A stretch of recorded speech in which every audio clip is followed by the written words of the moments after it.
د افغان ځواکونو د نن ورځې تازه میړانه او اتلولي نن یې یو ځل بیا څنګه پر دښمن قیامت جوړ کړی، چیرته او څه تازه عملیات یې کړي دي، په دې ویډیو کې راسره وګورئ او چینل سبسکرایب کړئ. السلام علیکم لیدونکو، ستړي مه شئ. کندهار کې 18 طالبان وژل شوي او موټر بم برید یې ناکامه شوی دی. تېره ورځ دفاعي او امنیتي ځواکونو د هوایي قواو په ملاتړ د کندهار ولایت ارغنداب ولسوالۍ، جلاور او تابین اړوندو کلیو کې عملیات ترسره کړي دي.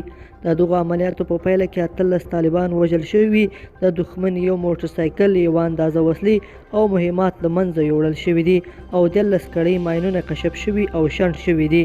همداراز یادې ولسوالۍ کې ملي اردو ځواکونو د طالب ترهګرو یو موټر بم هدف ته تر رسېدو مخکې مخه ونیوله او د لسګونو هیوادوالو ژوند یې وژغورلو.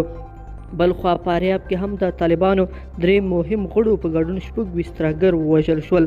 تېره ورځ د دفاعي او امنیتي ځواکونو د هوایي قواو په ملاتړ د فاریاب ولایت ګرزیوان ولسوالۍ سرچکان کلي کې د طالبانو په تجمع باندې هدفمند عملیات ترسره کړل. بلخوا ویل کېږي چې په کونړ کې هم نن ورځ 6 طالبان وژل شوي دي. لیدونکو په دې هیله چې دا ویډیو به مو تر پایه راسره لیدلې وي. که مو دغه ویډیو خوښه شوې ویډیو لایک کړئ د سره او چینل ضرور سبسکرایب کړئ. تر بیا ښه وخت.